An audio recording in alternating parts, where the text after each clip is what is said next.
የኢትዮጵያ ሀገራዊ ምክክር ጉባኤ በታቀደለት መንገድና በተሳካ ሁኔታ እየተካሄደ መሆኑን የኢትዮጵያ ሀገራዊ ምክክር ኮሚሽን ኮሚሽነር ፕሮፌሰር መስፍን አርአያ ገለጹ።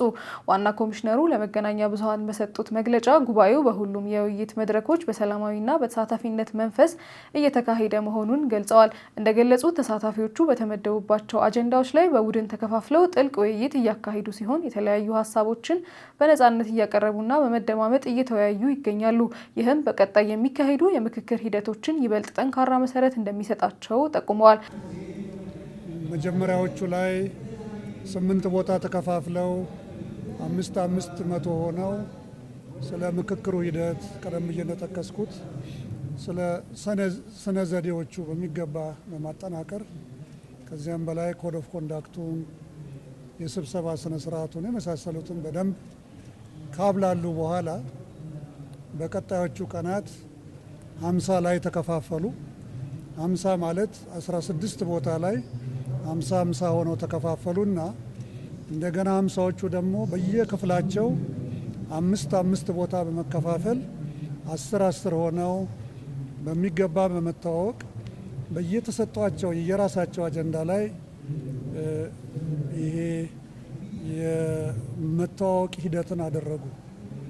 የፈረንጆች ብሬንስቶርሚንግ የሚሉት ነው። በዛ ርዕስ ላይ ያንን በሚገባ እያካሄዱ እርስ በርሳቸውም ቀስ በቀስ እየተግባቡ በሚያጨቃጭቀው ላይ መጨቃጨቅም እየጀመሩ እጅግ አስፈላጊ ነው። በዳያሎግ ሂደት ላይ ጭቅጭቅ፣ አለመግባባት በጣም የሚጠበቅ ነው። የዳያሎግ ሂደት 3 ትልልቅ ሂደቶች አሉት። አንዱ የመጨቃጨቅና ያለመግባባት ፌዝ የምንለው ነው። ይሄ ዳይቨርጀንት ፌዝ የምንለው ነው። ምክንያቱም አዲስ ናቸው።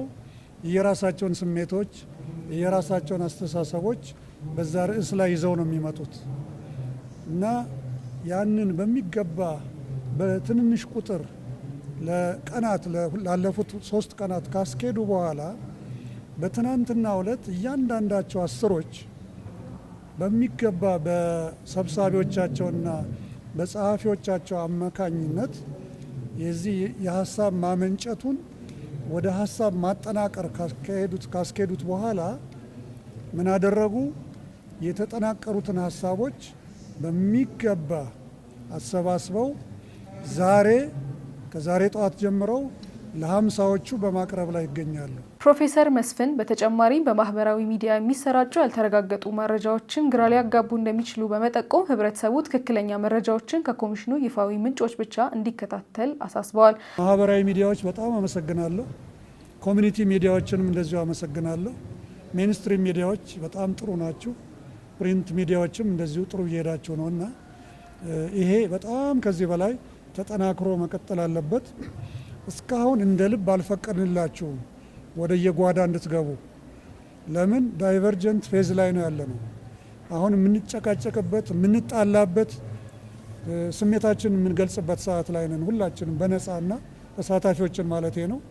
እዛ ላይ የግድ አስፈላጊ አይደለም። በኋላ ላይ ግን ወደ መግባባት የምንደርስበት ጊዜ ግን በተቻለ መጠን እንድትዘግቡ ለማድረግ እንሞክራለን። የኢትዮጵያ ሀገራዊ ምክክር ጉባኤ ከሐምሌ 8 ቀን 2018 ዓ.ም ጀምሮ በአዲስ አበባ እየተካሄደ ሲሆን በሀገራዊ ጉዳዮች ላይ የጋራ መግባባትን ለመፍጠር ያለመ መድረክ ነው።